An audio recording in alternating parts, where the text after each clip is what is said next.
Hi there.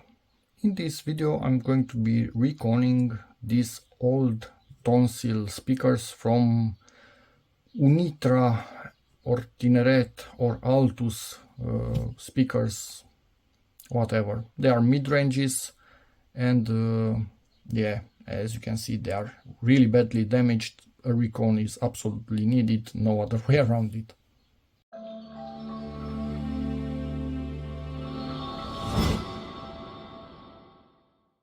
Just want to mention, in no way, shape or form I'm a professional. I haven't done this in many years. I do like to play with speakers, but I didn't recone that many, and yeah, this will be an interesting adventure also for me. This is the model that we are working with. Maybe on this one we can see a bit better. GDM 10-60. It's a 60 watt speaker made in Poland of 8 ohm. First thing, they have this interesting construction where this aluminum frame is actually pressed onto the speaker itself and they kind of become one, but to recone we need to get it out. So it was stuck. Normally everybody on forums just says hold on to the basket, not the magnet, because you will remain with the magnet in your hand, and smack this thing slowly and it should come out. No, and I've seen others that were saying mine did not come out. Mine also isn't coming out. I think this, when it deteriorated, it actually became sticky at a point in time and glued the aluminum to the basket of the speaker.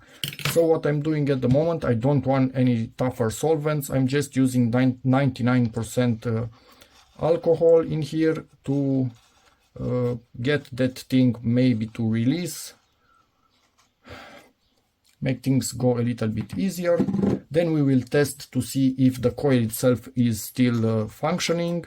Weirdly enough, the speakers were not the drivers, let's call these drivers, were not connected anymore in the speaker. So I hope the coil itself is still working. Maybe they disconnected them because they were making horrible noises by not having a surround anymore. I have no freaking clue, but I'm not sure. We will test the resistance, see if it's okay. If they are equal resistance, that will at least tell us that the coil is mostly okay.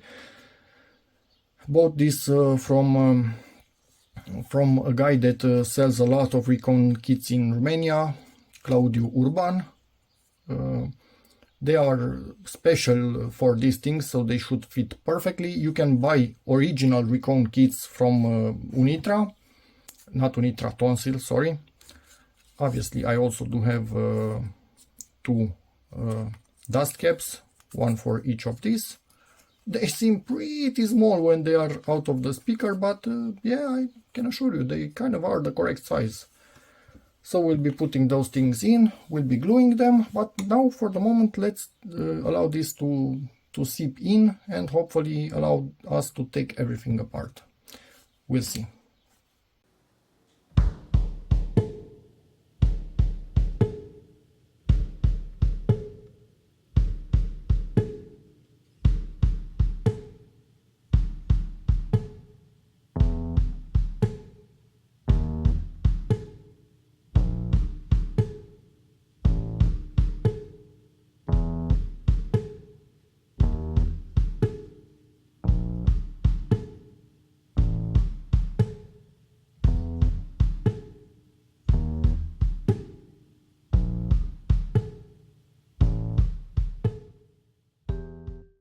So yeah, at this point, this is dried up. It will not do anything and it's also cleaned up. Let me just see how this sits in here. I want to get a feeling of what I need to do next. Okay, as you can see, we are still a bit too high, but it's perfect. It's really freaking good. I like that. So obviously we still need to remove some of this. I'm not going to remove all of it because it will serve as a kind of a base for for this thing when I glue it. It will help me glue it easier. Yes, many would prefer to absolutely remove everything. Probably they are right. I'm quite sure they are right. This is the way I'm doing it, and yeah. Cut way more. Now I just have about 1 millimeter all around. Let's see how this sits in there. It's perfect. Look at this. So it's touching that, the coil itself, and it's also touching the edges at the same time. And let's look at the side. I don't think you can see. Let's check with some better light. Still you cannot properly see. I think now you can see. So if I put glue and on that 1 millimeter edge, is basically exactly going to touch my new cone in here, and it's going to glue to it. That's exactly what I want. It's the easiest variant for me. Maybe not the best one or the most correct one, but the easiest. Obviously, before going any further, this is the point where you need to know that the coil is okay. From what I see, I don't think it's possible for it not to be okay, because if I pull it out, I don't see any darkening. I start to see the area where the coil is, but it's just normal coil cover through the paper, because I think this is a paper former. That's how it's called. I don't know all the correct terms. Let's see. Yeah, this is what I would expect from an 8-ohm speaker. So this is 6.8. Let's now check the other one, just because we have the multimeter out and we know what we are dealing with at the moment. Let me see where I can make a proper contact on this.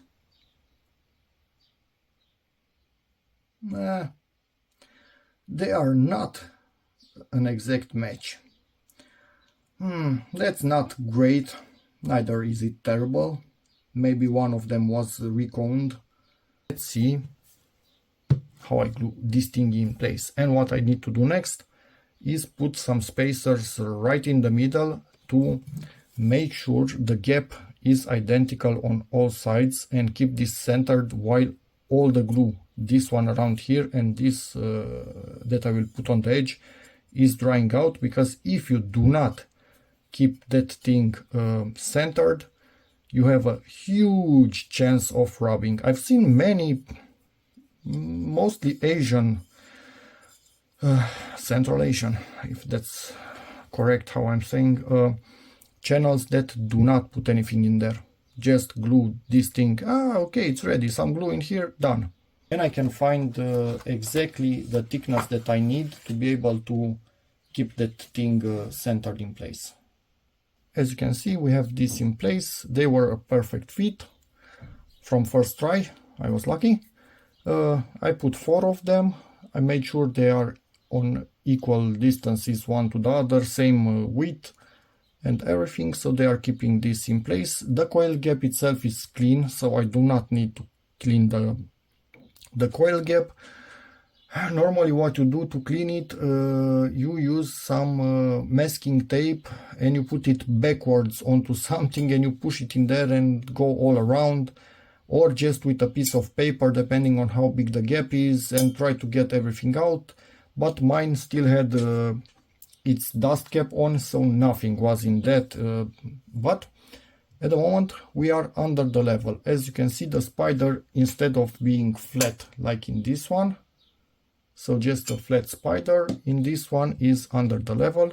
So we actually pushed it while we were basically pushing these things in. So I pulled it a little bit back and now it's kind of level. Yes, I accept the fact that by putting this on top of just a tiny bit of what's left from the old one, I'm actually having this go about 1 millimeter lower in this gap. Seeing how thick this is, I'm not bothered by that. Normally you do not want that. You would just clean this perfectly and re-glue this exactly at the same level that this was. This step is something that I've never done until now, and I don't think I recommend you to. So I'm going to bend all of this one on top of the other to make them go in there in the coil, and I'm going to put something like this. This is not a glue, this never dries up. I will let me show you one moment. Where are you? This is it. It's just for sticking stuff inside the house without actually gluing it permanently to something. I just want to make sure that this coil gap is, let me make sure that these things are lowered as much as they need to be first. This coil gap is clean and it remains clean even after I'm gluing, because I don't want to run the risk of some glue going in there. As to what I'm going to use in terms of glue, well, that's about what I have at the moment. There are dedicated speaker glues, that black stuff that bonds really nicely, easy to work with, not two parts like this. I'm not going to spend 10 more euros for that glue and use it now and then don't need it for 5 years, and when I need it, it's already dried up and gunked up. So I'm using whatever I have in hand. It seems this is what I have in hand. It's 2-component and it's really freaking strong. So yeah, it should be more than enough for what we need here.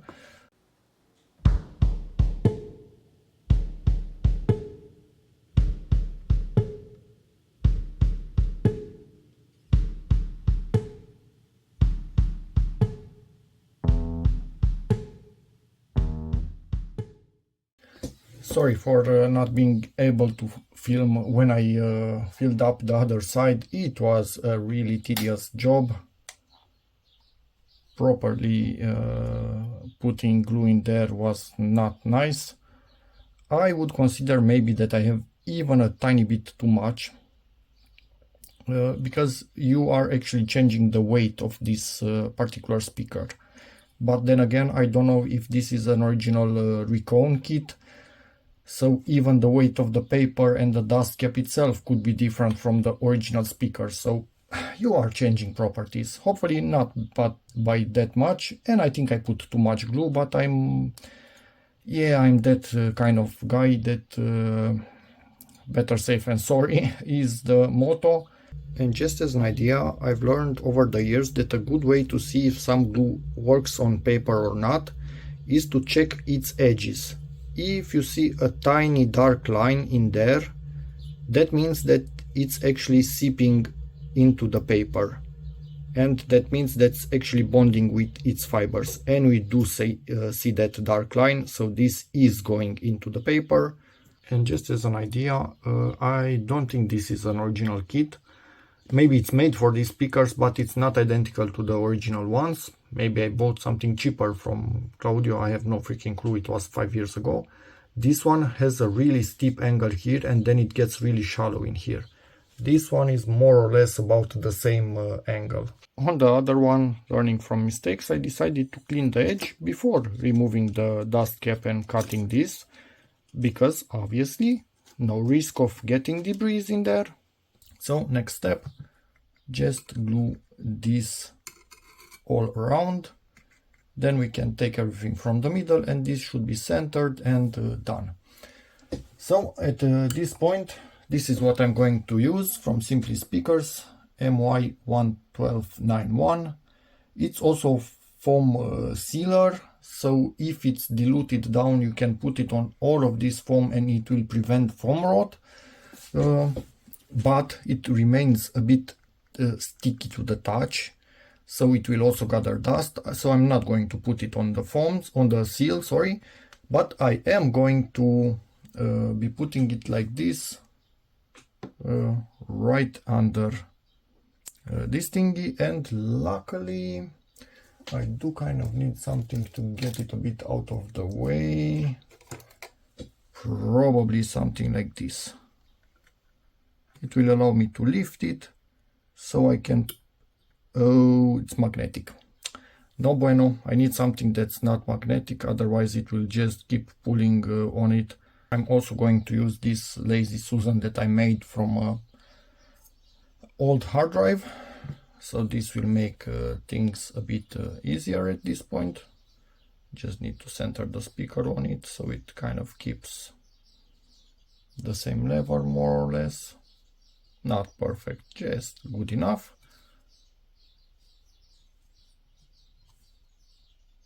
Yeah, it's good enough. Anyway, and what I plan to do, this one will be the one that I'm putting the glue with, and this one will just keep everything lifted, and right behind I come with the glue and allow it to settle on the glue. This is not contact glue. In time I will just press it a little bit, and I think it will stay more and more.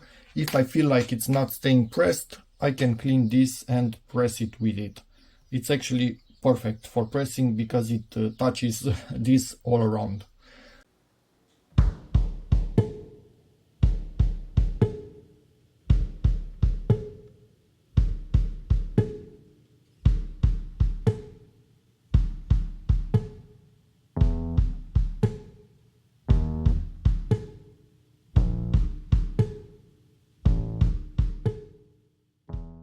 And glue is in position. I might have put a tiny bit too much, and if you're wondering why did I buy this but did not buy the other glue in the center, I have this for about 11 years. I think I bought 5 of them and I still have 2. So yeah, it's not something that I bought just for this project. As you can see, even now when it's still really freaking wet, it still is inclined to stay in place. If I will leave it a bit more, this again is not necessarily contact glue. It's actually not contact glue, but up to a point it does behave like contact glue when it starts to dry. So if I just keep on pressing it, it will actually end up gluing itself down in position. And voila, it's glued in place. I'm not going to put more glue because then again I risk it gluing to this. Normally maybe I would put a bit more glue on the edge.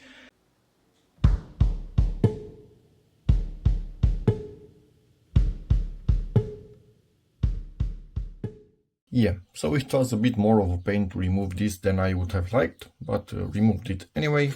It did stop the other glue from going any lower than that, although in theory it shouldn't never be able to go that low, but anyway, removed the shims, and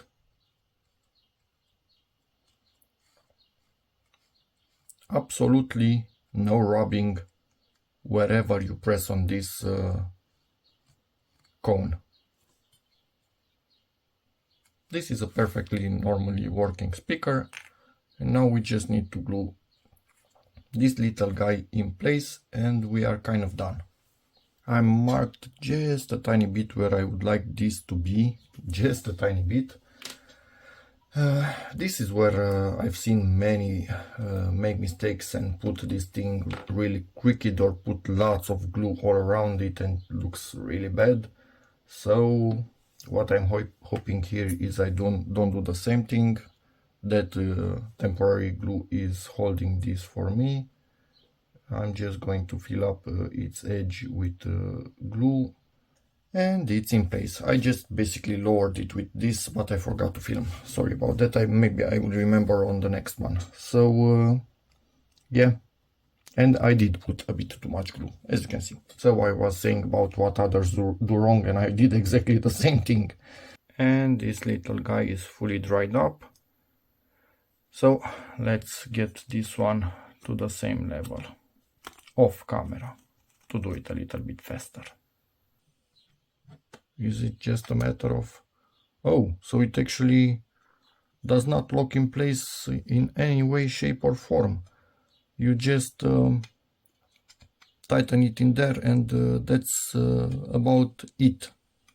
I had the impression that they will somehow lock. No, they won't. So you just lower the speaker and put this on top and then tighten the screws, and that's all she wrote. But yeah, pretty nice. I decided to do something a bit weird and edit a gasket around this. And I'm telling you why. Well, it seems this particular foam surround it's thinner than the original one. So initially this was able to actually touch the surround itself. It wasn't anymore with this one. And I decided I actually would like to have this closing everything in here with no gaps, because I prefer to have metal on gasket contact instead of metal on metal contact. So yeah, I'm going to do that to this other one also now. Looks a bit weird when it's not assembled, but yeah, it is what it is.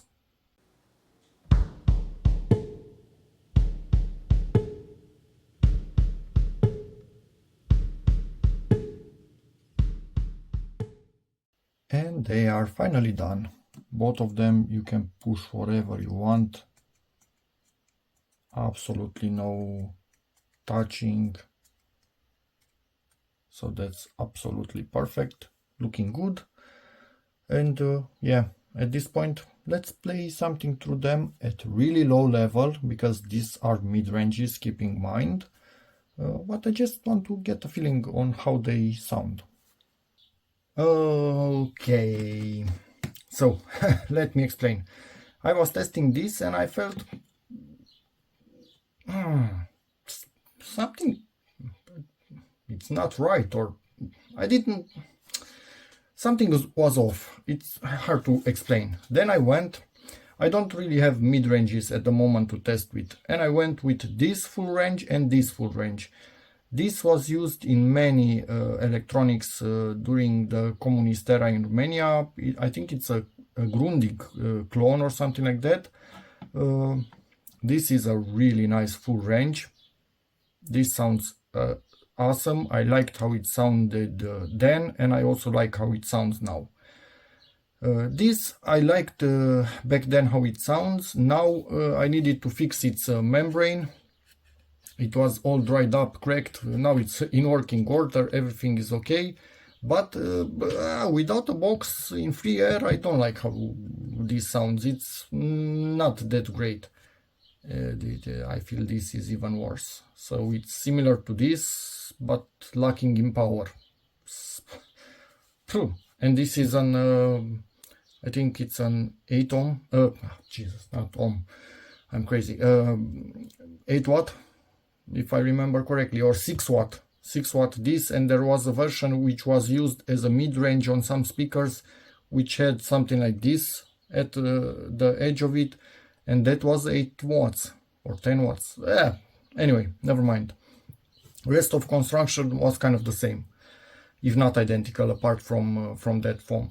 But not impressed by this thing. Is they do what they say they should be doing, play mid-range, but nothing spectacular, nothing wow, nothing.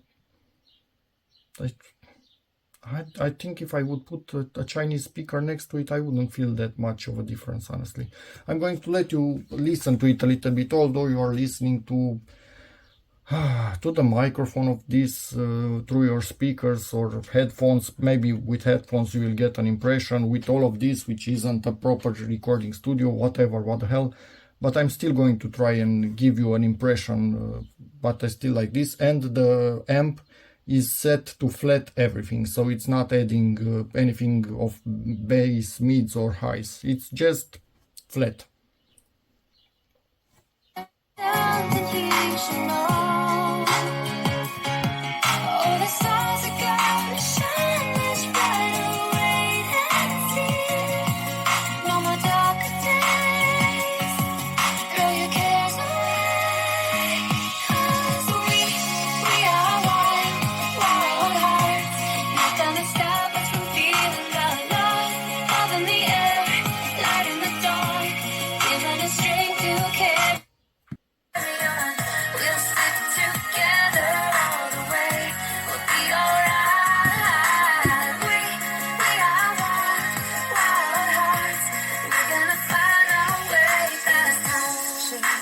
Time for blame, yeah, it's time for love.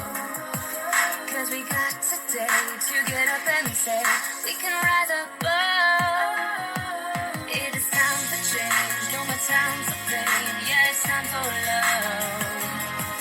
'Cause we got today to get up and say never fade away, never stop until we've won. We are hearts, not gonna stop. Yes, I'm feeling the love, love in the air, light in the dark, giving us strength to carry on. We are one.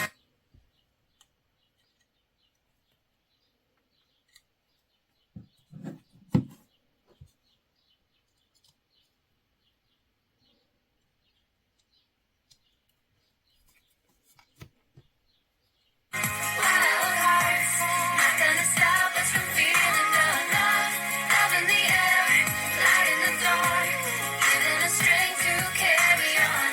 We'll stick together all the way. We'll be alright. We are one. Wild hearts, we're gonna find our way back. We are one. We're gonna find our way back home. She says no, there is no more time to lose, 'cause we finally get to choose how we wanna live our lives, and we gotta do this right. I go which road, 'cause I found out how to see what is right for you and me. And let me tell you that I know it's meant to be. She says it's so me, and let me tell you that I know it's meant to be. She says there's something in the air that you can hold on to me. Yeah, she tells him there is something he should know. Oh, the stars are gonna shine much brighter ways than I see. No more darker days, throw your cares away. Obviously, this is just my impression 100%, but to me they just sound like small tiny speakers. That's about it. This obviously it's much more efficient in design, so it sounds louder a start, but it sounds better. But then again, I'm comparing something that's supposed to be mid-range to something that is full range. This also is full range, although a version of it was sold as mid-range by having only this instead of this. Yeah, anyway. I have no freaking clue, but I can say that I'm not blown away. Wow, so awesome speakers. Nah, they are just some random speakers. But fixed, we'll put them back in the boxes and hopefully we get a nice surprise then. And yeah, that's about it for this video. If you want to see when we put them back in the boxes, that's a separate big video. If you want to see the big bass ones being repaired, again separate video. And yeah, as always, see you in the next one.